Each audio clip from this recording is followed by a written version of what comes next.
140,000 a day hit by a cruel universal credit cut.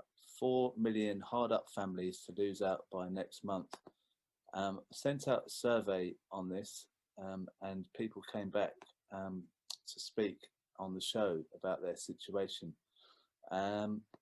One such person has put his hand up to speak. Terence Seymour, are you there? Yeah. Can you Thanks tell us? for having me. You're from Doncaster, is that right? Yeah. What's the situation that you're facing now with this universal credit cut? What do you think you're going to need to do to get through the winter? The universal credit cut is appalling. Should never have happened. Shouldn't have been cut.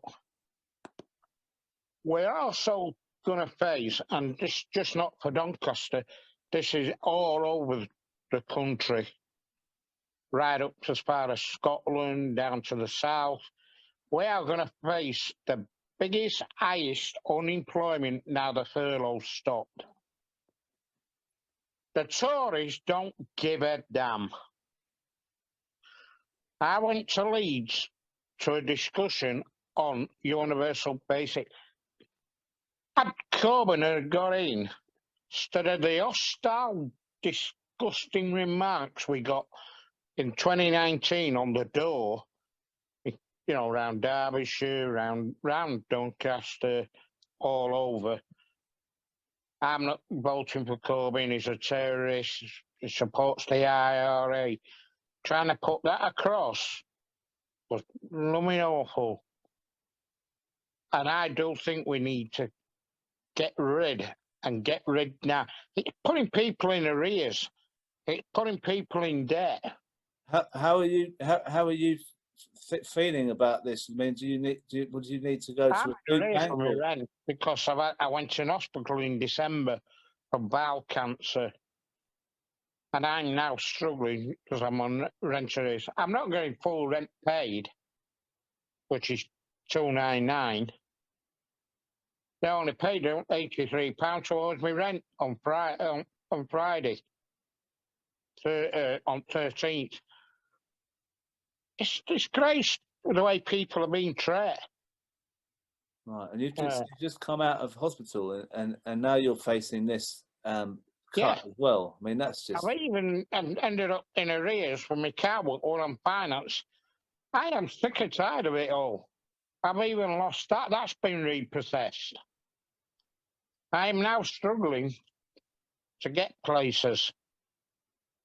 So I'm fighting that. I'm waiting for United Solicitors Union to get back to me because I'm sick and tired of it all. Well, nobody has to be in this situation. No. And it's time we got a decent money, universal basic, like they have across in Europe, where nobody struggles. I even get penalised for having a pension, private pension. Yeah. Well, thank you. Thank you for disgrace with the Tories. Well, look, Terence, can you stay on the call, because I've got other people who are in similar situation to you who'll be speaking. Yeah. Thank you for coming on. I'm really sorry to hear what's happening with you. I'm going to move on to Beverly in Northwich, in the northwest.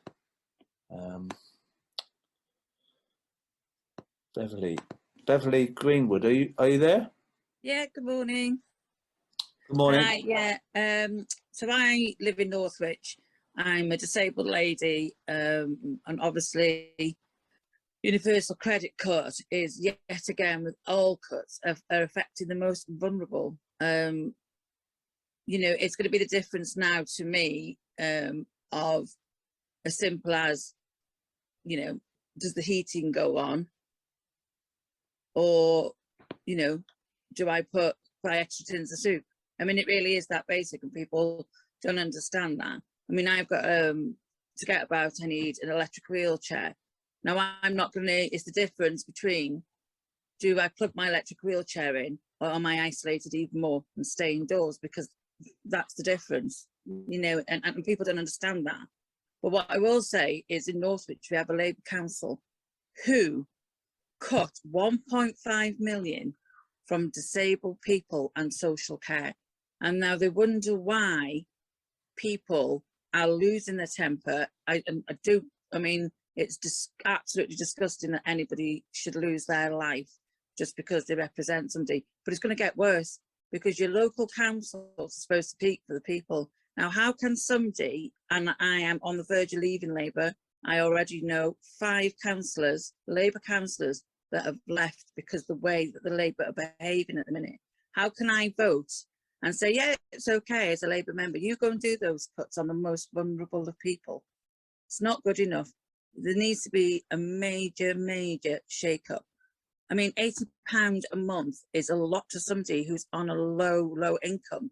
And these, I mean, I'm lucky enough, my son is 21, he's still at university. We still have to support him where we can. So for us, it's a case of we sit in the house with double duvets on because we cannot put the heating on. We don't know what the winter's going to be like. So having that £80 a month taken away from us, because my husband is disabled as well, is just unbelievable. It is just the worst thing that could have happened to us this winter. When we've been stuck, we've been isolated. I mean, I've been in isolation for nearly 18 months, and then to know that I've got the freedom to go out, and now I can't again. So what's going to happen now is mental health on people is going to put the NHS under such pressure, because I think the amount of people who sadly will now take their lives, you know, and it has been done in the past through cuts, will happen again.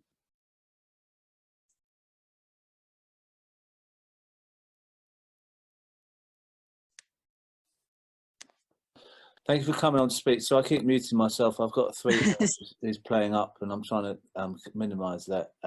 Thank you so much for coming on and speaking. We've also got on the call Anne Pridmore from Leicestershire. Are you there, Anne? Yes, I'm here. Thanks for inviting me. I'm also a full-time wheelchair user. I use an electric wheelchair. I've already had my heating bills put up by £20, and I stand to have them put up another 40 in a few months' time. I'm having to choose between putting the heat on or not having it on. I've bought myself an electric blanket to sit with it over me. I feel the cold terrible. I've got cerebral palsy. I'm on pension tax credit. Believe it's not going to go up in line this time. None of our benefits have gone up, and people who are on personal independent payment or the old DLA, most of mine and more is going towards my care package. A lot of disabled people in this country now are having to choose between care or eating or having their heat on, and this should never be allowed. Yeah. And so your situation is that you don't even know if you can, you know, if it gets worse with the rise in costs, then you know you'll be in an even worse situation, won't you? And we're going to speak to someone, hopefully from an energy company, who'll let us know what's going to happen with that.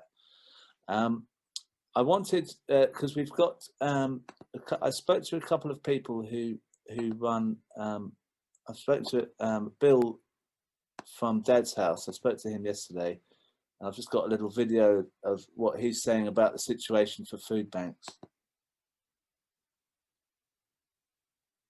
After lockdown finished, we saw a dip, you know, so going from maybe 340 to 400 families a week, it kind of dropped to 250-ish, you know, but now it's rising again. It's went up to around 400 families a week. We're getting around 25 new referrals from local authorities every week, and people are devastated. And that £20 that the government gave to the families on universal credit, it meant so much, because that was their electricity.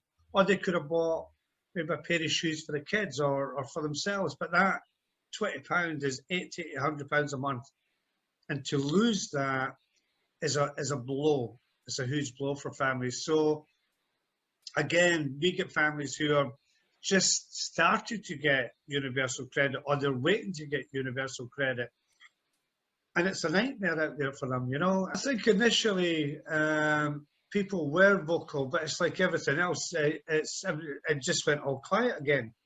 You know, but it's went all quiet again. But more families are going hungrier, and they're getting colder. You know, because people are not speaking up for them, you know, and it should be. Not just food banks, it's the rising cost of everyday living, you know, and supermarket, God's sake, the prices are so expensive. It's not. I've also got on the call Pauline Town from who's in We Shall Overcome. Is it in? It's near Manchester. Sorry, I've forgotten the. Ashton-under-Lyne. Thank you for coming on, Pauline. You just heard a bit from Bill there in London. We spoke last summer about this situation then. What's the situation, do you feel, in with food banks and food poverty now? It's Bill's hit it on the head, really. I mean, I think at the end of lockdown we saw a little bit of a dip, but it's going right up again. I mean, I've actually taken the choice to stay closed still as a pub, just because we can't meet that need and be open. So we're still operating from a closed pub. I've got 4 requests just this morning alone for people for food parcels. And the thing that nobody's touched on yet, which I think is huge, is at the same time as UC's gone down, a lot of the private landlords are putting the rents up. So we're now seeing people that are on the cusp of homelessness, and the homelessness figures for families with children are going up again. You know, locally, all our emergency accommodations are at capacity for families.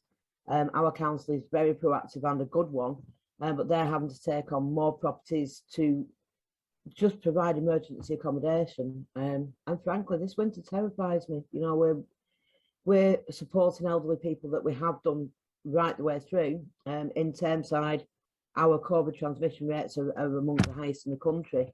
So although lockdown's finished, they're still too scared to go out. We're still shielding people that feel that they need to be shielded.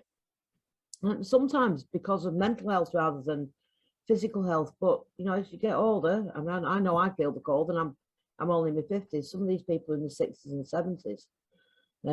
People are scared about this winter, and we've got to do something about it, because I'm putting a plaster on a severed artery here at the moment. You know, I'm getting food parcels out. We're doing 100-pack lunches a day now.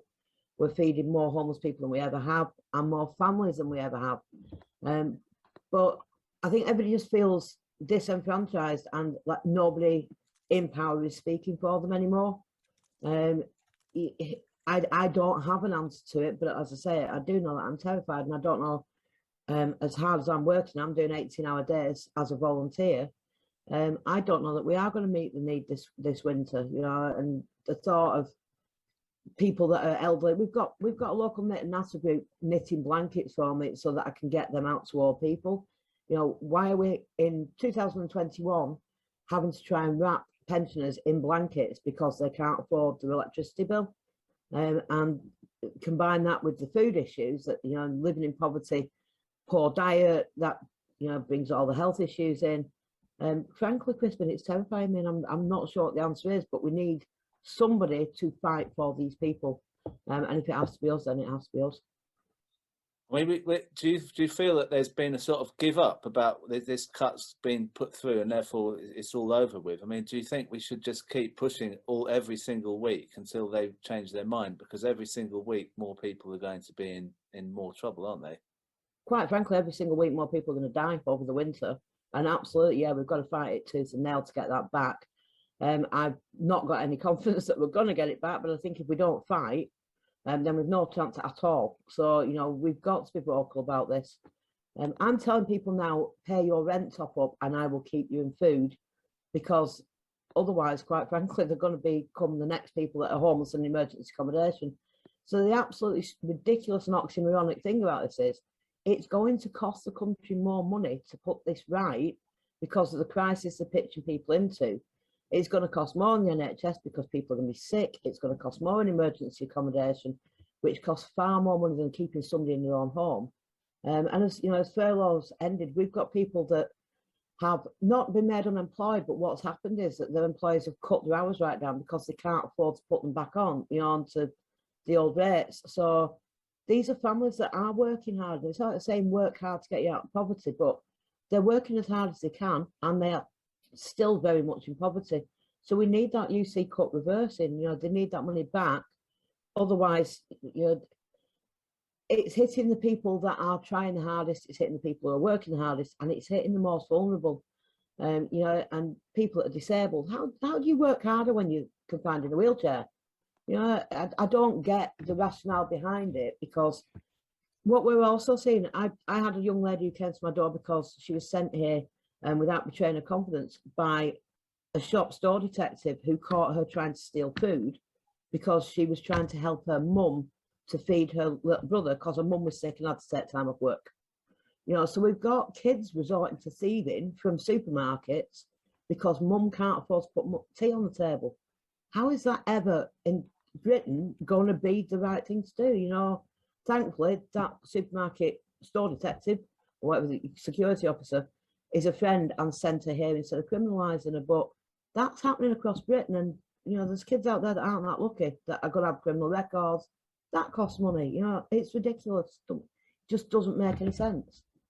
Right. Yeah. Well, I think we should carry on, keep pushing this every single week, because every single week is more people, as you say, are dying. So we have a responsibility to keep pushing it. If the politicians think it's all over and done with, they're wrong. Thank you very much for coming. I know you're busy, and it's great that you could spend some time here. Thanks. Thank you. I'm going to speak to Matthew Jones, who got in touch to say that he's works for an energy company and could sort of give some advice about what's happening with the fuel heating bills. Matthew, are you there? Yeah, I'm here. Yeah. I will be very brief. I could go on about this for ages because obviously it's a really involved situation. Actually, it goes back over many years. But what we're seeing now is a big spike in terms of energy prices, as people have seen, but really driven by the price of gas. So gas used to be, in the old days, used to be about, you paying about 30 pence a therm in the winter, and then about 12 pence in summer, and now it's gone up. You know, you're looking at £4 in wholesale prices, and there's, you know, basically because there's a worldwide shortage of the stuff, and because what's happened is that the European gas network, the European gas fields are depleted. So, you know, North Sea now only provides about 60% of British consumption. You know, the big Dutch gas field, the Groningen field, which used to be the major field in Europe, that's been shut off some years ago. And last year, of course, also what happened was that the amount of storage in Europe, the problem is, of course, Britain doesn't store gas. Basically, the Tories gave up on storing gas a few years ago when the only major gas storage field basically broke down, and the Tories refused to say, well, you know, we don't want to invest in it anymore, we don't need it. And European storage is basically empty because of last year. So what's happened is that and there's also this huge international competition for gas. So what's happening, of course, is that essentially, if the gas is then the sort of world trading gas is in liquefied natural gas, which is then shipped out from places like the Middle East and southern US. And the highest price is being paid in East Asia. So all of that gas is going to East Asia. Europe is now dependent on three gas providers, which is Russia, Norway, and Algeria. Effectively, actually, Russia, because Russia's the largest one and most developed set of pipes. And this is this argument over between the Russians and the Americans and the Germans over this Nord Stream 2 pipe, which which goes under the Baltic Sea, is now being built. And then the Russians want to turn this on, and everybody else is arguing about, you know, whether they should turn it on or not. historically, of course, what's happened, of course, is that the Russian gas has gone through places like Poland and Ukraine, and of course the Russians got huge arguments with both countries, actual war with Ukraine. So there's this shortage of gas. So gas prices have gone sky high. The problem being, of course, is that means that the retail price of both gas and electricity is now going up, and will keep going up. In fact, the problem. Do you think it? I've got to cut you short a little bit. Yeah. Do you think it's going to keep going up, or do you think it's at the top of its level now? No. The problem is, you see, what you've got is the system. The system they put in, which is the price cap, which is crazy, actually. And everybody said it when they put it in. It was crazy, because what it does is it says, well, there's a limit on the price of that supply companies can charge to customers, but no limit on wholesale prices. So this is why all the companies are going bust, because they can't charge the customer what it costs them. So essentially, what the difference is then destroying the companies. So what happens? So can I just come in, because I've got to move on? But what happens to the companies that go bust?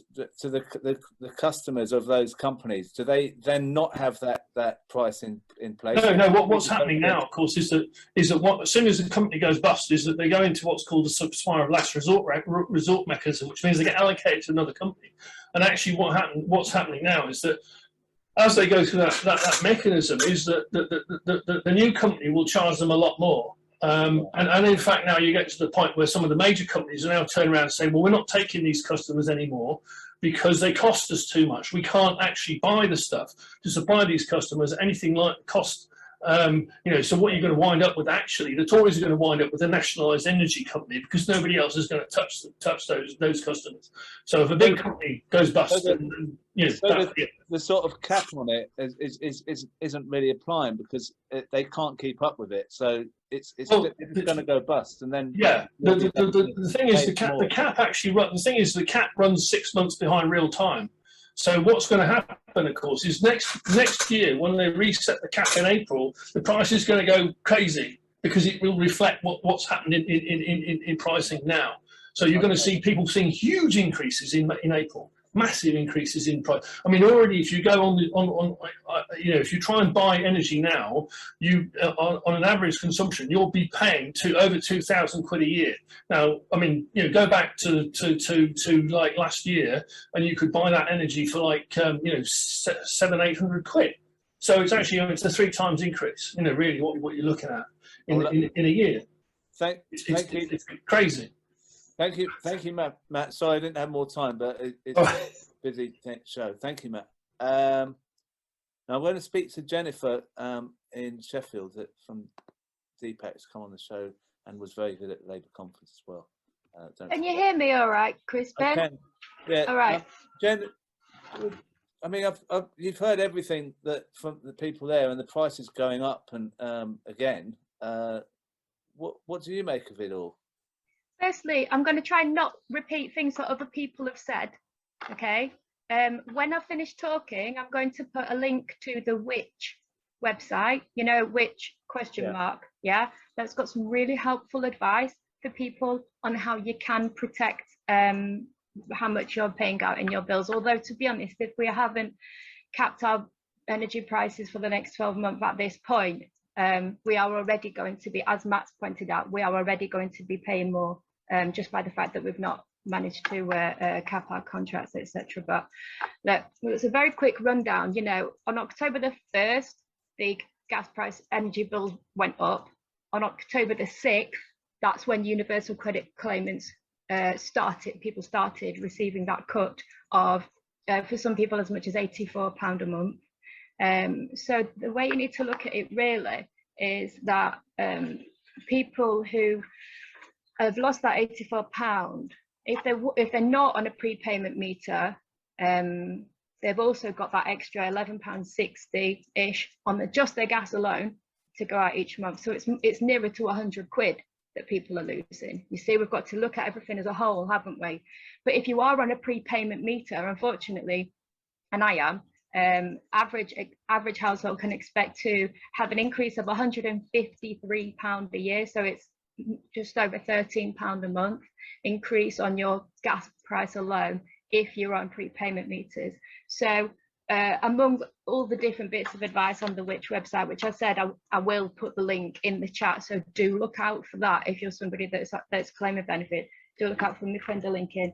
But among the different things you can do is ask for a smart meter, but there's lots of good advice on there. Now, I did put in the chat earlier that a lot of the government ministers, the Tory ministers, answer to this crisis when they're asked about this energy crisis on BBC News, the Andrew Marr Show, and other places, is that they say, oh, well, there's the warm home discount that disabled people and people on a low income can apply for. And they just reel it off the tongue as if it's a panacea, but it's not, Crispin. It's not, because as you know, and probably everyone watching knows, is that everybody who is entitled to PIP, or children that are entitled to DLA, that's the under 16s entitled to DLA, which is the equivalent of PIP for the under 16s still. Everybody that applies for it and is entitled to it doesn't get it. A lot of people have to appeal that, and a lot of people are not successful in the appeal, although the majority are, it's not everybody. And some people, you know, then when they lose the initial stage of the PIP award, they can't face applying again. So these people then don't have that PIP award, which would entitle them to the warm home discount. So we must not let Tory ministers, Tory councillors or Tory candidates, so if you've got any hustings coming up, mayoral hustings or MP hustings, things like that, must not let them get away with fobbing people off on that point, because the PIP is the gateway to a lot of things that will save people money. Like somebody mentioned earlier, they're very sadly they're having their car repossessed. And there's the mobility travel pass, for example, in South Yorkshire where I live. There's that, it tells you to bus, tram, and train locally, free travel, right? If you've not got your PIP, you are not going to get that mobility travel pass. So this is just another way of people being trapped in their homes, or you've got that extra cost of travelling. Also, the disabled person's rail card, that's another thing. So there's lots of things that if you don't get awarded the PIP that you are entitled to, you're not going to be able to get, and therefore your household has got further outgoings. And we have to remember as well, with the food bank, I'll just very briefly say, you know, they were already supporting people like myself and other families and individuals who were on the old style legacy benefits, those of us who didn't get the extra support. Now, from the beginning of this month and all over the winter, it is going to be, you know, those more people that are UC claimants who are seeing that big drop in their benefits and outgoing in their energy bills combined are going to be needing much more support from food banks. And like Pauline and others have mentioned, this means that children will be taken from their parents. We're going to see more children being put into an already full, bursting at the seams care system, an inadequate care system, let's be honest. More children being put into the care system because what? Because the government's not supporting people to live, and because employers are paying a poverty pay. So it's a two-pronged approach to fighting this. We've got to demand that benefits rise when wages go up and so on and so forth, because let's not forget the wages are going up in November, or going up, minimum wages going up in November, isn't it? Benefits aren't, okay? So the cost of living is going up, benefits are going down. It's nasty, it's a toxic combination, let's be honest.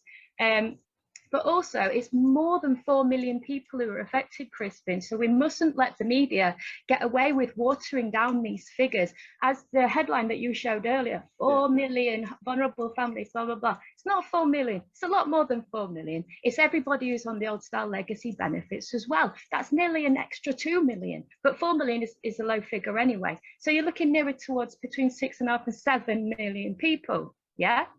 Almost double what they've actually put on that headline. Do not let them get away with watering down how many people this is affected. And are they including the children of parents who are on a low income or on the old style benefits when they say those headlines? Of course they're not. So if you add all the children as well, how many are we looking at then? This is a crisis that we've not seen before, that we've not seen, a lot of us in our lifetimes. And as Pauline and others did mention, it is much more of a case than heating or eating. I have to say here, Crispin, this is an overused phrase, a very overused phrase. It's so overused, it's going in one ear, out the other. You see people on Politics Live or these shows, and they go, there's a difference between heating or eating. It's not. Heating or eating was last year's problem. Heating or eating was the problem the year before last. The problem now is that people are going to die. That's the problem. Children are going to be taken off their parents and people are going to die. People are going to be trapped in their homes. They're going to die of malnutrition. They're going to die of disabilities that are exacerbated and illnesses that are brought about by being in the cold and not having enough to eat and drink. That's what's going to happen. So let's put heating or eating phrase in the bin, and let's start telling the truth about how many people are affected and in what ways people are going to be affected. And let's make sure that when we are out talking about whatever campaigns we're out talking about, when we're in our groups or when we are supporting our local food banks and so on and so forth, that we're pinning our ears back and listening, but also that we're telling the truth. Now, what's going to happen to those over 1.75 million ESA claimants, if any of us get that call to be migrated onto universal credit over Christmas? Because we've got the 5-week wait. There'll be the 5-week wait where you've also got nothing coming in, as well as all these bills going up. I mean, of course, people have to prioritise paying their council tax, paying their rent. That's the two things people have got to prioritise. Electricity is not going to be on, gas is not going to be on, food is not going to be bought, pets and children are not going to be cared for. But and I'll wind up here, sorry, but as usual, it is those of us in the disabled community, particularly disabled parents, particularly women, but those of us in the disabled community who are at the bottom of absolutely anything. So what we're going to see is, as we did last year, is that rise in malnutrition in disabled parents, particularly mothers, and particularly mothers who are working and on a low income, because we always will put food in the mouths of our children before we will put that food in our own mouths. And I don't mind telling you, and I'm not ashamed to tell you, that doing the online shopping this week, and I just had to keep taking out things out of that basket that were things for me, because my little boy really wants a pumpkin this Halloween. And he really wants a, some little candles to do his little decorations with. Fine, he's going to have those things. We'll make sure that our children have what they need, and then we go without. That's not a cry for help. I'm fine. I know where to get support from. I'm just, that's the point. Yeah. So yeah, well, these campaigns by Marcus Rashford and that, brilliant. Support the children. What about the parents? What about the grown-ups? What about the people who keep the homes running? We've got to support entire households and individuals. Thank you, Jen. Sorry, I've got to move on because there's. I wanted to speak a bit about where the money could come from for where we could pay for this universal credit, because they often say we haven't got the money. Well, we had this story. This was a week and a half ago. Prem Sikka has written this article for The Guardian, Too Big to Jail, Why the Crackdowns on Dodgy Finance Have Been So Ineffective. And Prem is on the call, and he's listened to the discussion we've just had about people struggling. Prem, are you there? Yes, I am here. Good morning, Crispin, and good morning, everybody.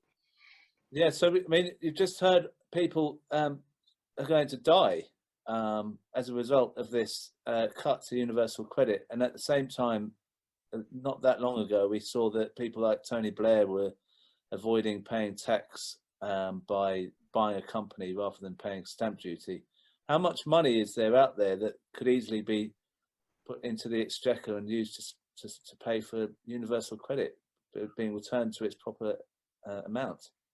Well, we don't know the exact figures, but potentially there are hundreds of billions of pounds. So let me just give you some examples, and the examples I'm going to give raise money without adding anything to the 20% rate of basic income tax, or the 40% rate of income tax, or any increase in national insurance contributions for vast majority of the people. For example, at the moment, capital gains are taxed at a much lower rate than earned income, and those people who make capital gains from selling second homes, speculating on stock markets, land, commodities, anything else, they pay absolutely no national insurance contributions. So simply by taxing capital gains in the same way as earned income, that would raise £17 billion a year. Charging national insurance contributions of the same raises another 8 billion. Dividends are taxed at a much lower rate than earned income, and again, those who receive them pay 0 national insurance contributions. So taxing dividends in exactly the same way as earned income raises another 5 billion in tax plus 1 billion in national insurance contributions. At the moment, we have national insurance regime where if you earn up to 50,270 thereabout pounds, you pay 12%, but above that, it is 2%. So the richer you are, smaller proportion of your income goes to national insurance. By ensuring that everybody, for example, was paying at the current rate of 12%, that raises another 14 billion pounds. If you levied a financial transaction tax, that could raise about another 6 billion pound. So we have tax relief on pension contributions every year. People who take out private pensions, that runs to about 41 billion, and about 2/3, 70% of that goes to higher rate taxpayers at the rate of 40% and 45%. In other words, ordinary normal people get little. 1.5 million people have taken out private private pension scheme. They contribute to private pension schemes. They get 0 tax support because their income is less than the personal allowance. So if you said everybody is given a 20% credit, which is equivalent to the basic rate of income tax, that would release another 10 billion pounds. Since 2010, HMRC's official admission is that it has failed to collect 350 billion pounds of taxes due to avoidance and evasion. And none of that includes dodges like Tony Blair avoiding stamp duty on his London property. It does not include anything like that. So HMRC said it hasn't collected 350 billion. So my estimate is 1.4 trillion pound has not been collected. Can I just ask you, what do you think the cost of the universal credit, £20 a week, how much would that cost the Exchequer? Well, there are about 5.9 million families receiving universal credit. So you're talking about £1,040. So we're looking at about 6 billion plus, and that is easily affordable. And indeed, I put some of these numbers to ministers in Parliament last week. They shuffled their papers and said, I do not know. We had one debate about suspending the triple lock, and I said to Minister, you got 37 billion pounds surplus sitting in the national insurance account. Why on earth are you suspending the triple lock on state pension? She shuffled her papers and then stood up and said, that is a very challenging question. I do not know. I will go away and find out. And I'm saying, my God, these people have made a policy to suspend the triple lock, and she can't tell me why 37 billion cannot be used to pay a decent pension. And just a reminder, the average state pension, and averages are not always a good indicator in many ways, in this country is about £8,000. That is about 25% of average earnings. It is the lowest in the industrialized world, and yet the government is still, punishing people by suspending. I think that suspension may well become permanent by suspending the triple lock, but the ministers can't answer the question. So we had another minister come, and I twice asked him about taxing capital gains to raise 17 billion plus 8 billion in national insurance. First time he ignored it. Then before he could wind up the debate, I stood up again and I said, you've not answered my question. And his response was, I will write to you, which I don't like, because what that means is that the reply they give you does not form part of the official Hansard transcript. Okay. So I got to get them to, basically I earlier on put something in the chat line, and we have billions of pounds. Let nobody tell you that if you alleviated poverty, misery, that will add to income tax. The examples I've given you, and there are many more, not a penny is added to the basic rate or 40% rate of income tax. Not a penny is added to the national insurance contributions. By the way, can everybody help me with something? This 1.25% hike in national insurance contributions announced by Johnson, in Parliament I've called it Johnson tax. So can people help to popularize it, please? Because there is absolutely no necessity of it whatsoever. So the irony of that is that somebody who's not earning enough to pay income tax will be paying Johnson tax, because that will start from £8,800, whereas income tax starts from £12,570 of earned income. So please, wherever you are writing or speaking, refer to it as Johnson tax, because it is a matter of shame and the whole thing is shambolic. Well, thank you, Prem. I've just got Brian Basham on, who's come on the show before, and I kind of wanted to talk about this tax avoidance. We haven't got much time though, because there's other things to talk about. But Brian, are you there? Yeah, I am. Yeah, absolutely. So these people like Tony Blair taking the time to buy a company so he doesn't pay stamp duty. I mean, he's got £30 million in property, hasn't he? Something like that. This is the sort of person that we should be emulating, isn't it? Starmer's supposed to be thinking that Blair's the kind of guy he should look out for. Well, Starmer's got Mandelson advising him, hasn't he? You can't say anything more about Starmer than that. It's that absolute the description of the man. To have somebody like Mandelson advising you it shows where his heart is, doesn't it?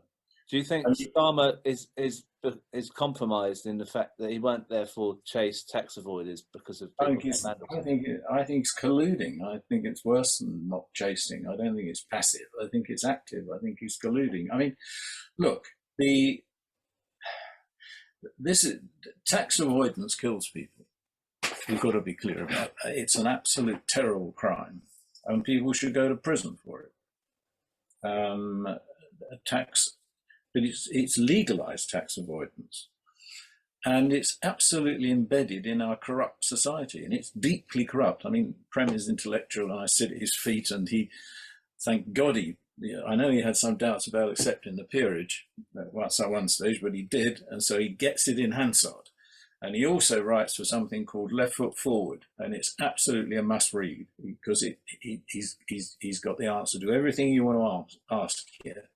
He knows his stuff, and we're blessed to have him. So sparing his blushes. But this, it's all absolutely embedded in the system. I mean, I was a financial journalist and financial investigator, and I set up a communications business, specializing in takeover business. 44 years ago, I was approached out of the blue to help launch a company called KPMG, which it's Kleinveld, Peat, Marrick, Girdler. It was a merger of Peat, Marrick, Mitchell and various other companies and a Dutch audit firm. Okay, that was in 1987. And the man I reported to was a young partner called Ian Barlow. Now, Ian Barlow, there he is. I don't know if you can see a picture of him. There he is. Looks a very happy boy, doesn't he? And Ian Barlow rose up through the ranks. Now, if you look at Wikipedia, I just pulled it up, and look at KPMG on Wikipedia, they've got near enough 250,000 employees across the globe. They're one of the big four globally. Ian told me, because they spend a lot of money on the launch, and I said, "What are you doing? Your accountancy firm." He said, "We expect to grow at the rate of 20% compound over the next half century." And they've become huge. If you look up Wikipedia, the fines that they've paid, mostly in the US, because the US has got a better system than us. I mean, Prem has written endlessly about the conflicts in the financial regulation system here. But I mean, just go down a bit. In 2003, 125 million and 75 million lawsuits on audit. 115 million dollars. These are dollars They were sued by a firm financing from Fannie Mae for malpractice for proving years of erroneous financial statements. KPMG was investigated for ignoring questionable payments in the Siemens bribery case. KPMG accused of enabling improper and prudent practices at New Century Financial, a failed mortgage company. KPMG paid 80 million to settle suits from Xerox shareholders. It's a whole list of them. Every year there's a major 100 billion, multi-billion fine for these people. And it goes all the way down. Canadian Revenue Agency, abetting tax evasion schemes. Canada Revenue offer an amnesty in the Isle of Man.